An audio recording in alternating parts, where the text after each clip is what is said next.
SEC Media Days. I am with the man of the hour. I guess this will play in the future, but right now we're about to kick things off, Coach. You are about to kick things off, kick off this whole ordeal. I think we were talking this morning, so it's something you haven't done, since the Big East days? Yeah. So it's been a little minute, man. How are you feeling? You got any pregame nerves or anything, or is this all is what it is? Well, because I'm now in Louisiana, I think, everybody is assuming that I'm going to get all my words correctly. But I'm going to mess up a couple of words here and there. Yeah.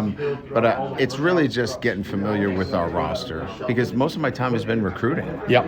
Because when you think about it, your time is about, putting a roster together and then going back out on the road and recruiting. So I just want to be really familiar with all my guys and get the pronunciation right of everybody on the team. Well, and that is one of the more interesting parts about all this, Coach, is it's an interesting group that got brought to SEC Media Days, right? Like, it's kind of rare that there's not a senior in there. It's some younger guys that are going to be asked to step up. What went into deciding who? Because this is a great event. I mean, this is something that will stick with them. I'll never forget doing it, like the rest of their lives. What goes into deciding who gets to come along? Yeah.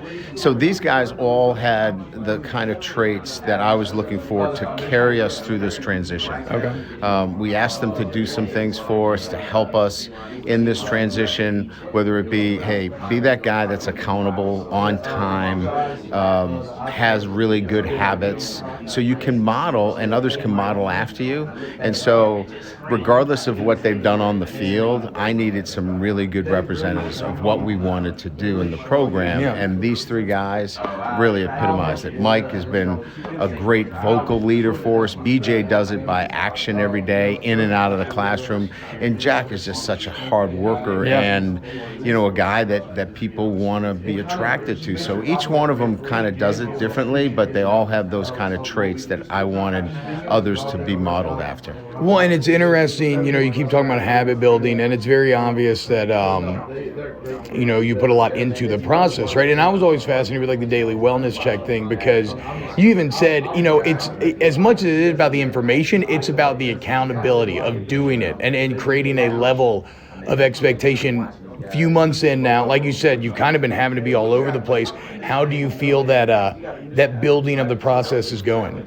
It's been really good. So, everybody has a process, right? It's what your systems are within that process. And so anybody can say, I got a process, but it's the constant application of that every single day that separates the good from the great. And I've been really proud of these guys. Their attention to that constant application has been really good, which tells me a lot about the program slipped, but it was not in a position where this couldn't come back quickly, because there's so much pride and tradition in LSU football. So this just needed to get back to where it really had been built to by so many others before them. And so just getting them back into the standards that so many are used to, and it can happen quickly. Well, and that is what's kind of fascinating. I know you don't care about this, but on the media side, this is like kind of what we talk about. But like, I look around, I see a Texas who had a down year, and a USC, and they're being they're in the preseason top 25, and I do kind of find it shocking that LSU, with all that tradition and everything, and then adding the winningest active coach in all of college football. I mean, y'all are kind of coming from like an underdog standpoint here. Do you kind of enjoy that? I think. I think there's a couple of things, right? The uncertainty of the quarterback position is one thing. I think so much turnover within the program when we only had about 36, 37 scholarship players. I think people wonder about, how is the transfer portal, because you were so active, how do they mesh together?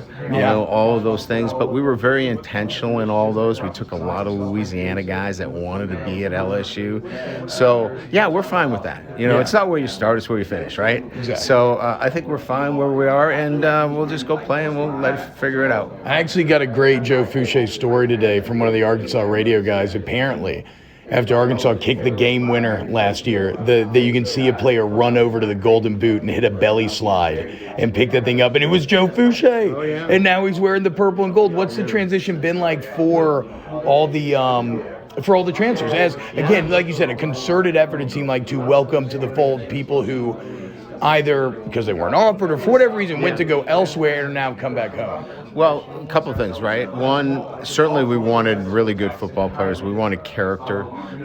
We wanted guys that fit what we were looking for. And, Brooks and Fouché, both from Arkansas, SEC experience, have played in big games, have played, this caliber of football, and they wanted to be here at LSU. They wanted to be part of this transition turnaround. So when you put all those things together, we're going to roll out some guys that have played big SEC games, that love LSU and have the talent to come in and step in and play for us right away. And we were talking to Jacoby and Guillory the other day, and it seems like it's been common with everybody who talked about it's Mike or anybody, like the culture, right? Everybody's talking about the culture improving and just how solid things are. And a lot of that is being tied back to Jake Flint and the strength and conditioning staff. I saw some before and after picture of Miles that were very interesting, right? I feel like replacing a legend is always hard, right? And that's what Flynn had to do. What are the early returns? Well, I just think his ability to put in a program that is intentional in the sense that we're going to train our players, but we're going to train them smartly so they feel great going into the first game, but are trained properly to handle all weather conditions and to continue to develop throughout the season. We want our guys to feel like their best version of themselves is December. Yeah. And look, I looked at, film from the UCLA game. That was a tired football team, going into that game.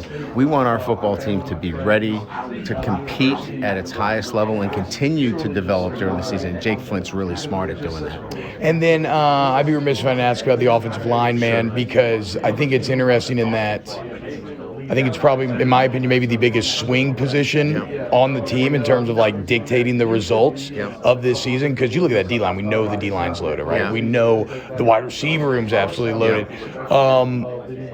That's a group. A lot's going to be relied upon with Charles Turner, maybe specifically. But what's the development like under Brad Davis as they're preparing for camp? Yeah, it's a good question. I think what helps is getting a couple of guys back. Getting Dellinger back really helps us. Getting Bradford back really helps us. So, add two guys to that offensive line. Brad now has a lot of versatility to move some pieces around.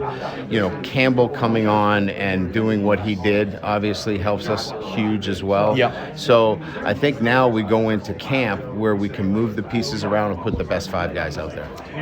Last one here, Coach. What are you most excited for today? I know these things can be very tiresome, but what are you most excited for? I watched some of the competitive battles. We're going to have a competitive battle at quarterback, competitive battle at corner and safety, which we created. The offensive line is going to be awesome. I just can't wait to see these guys compete and do it in camp to get ready for that first game. Hell yeah. Coach Brian Kelly here at SEC Media Days. More off the bench next.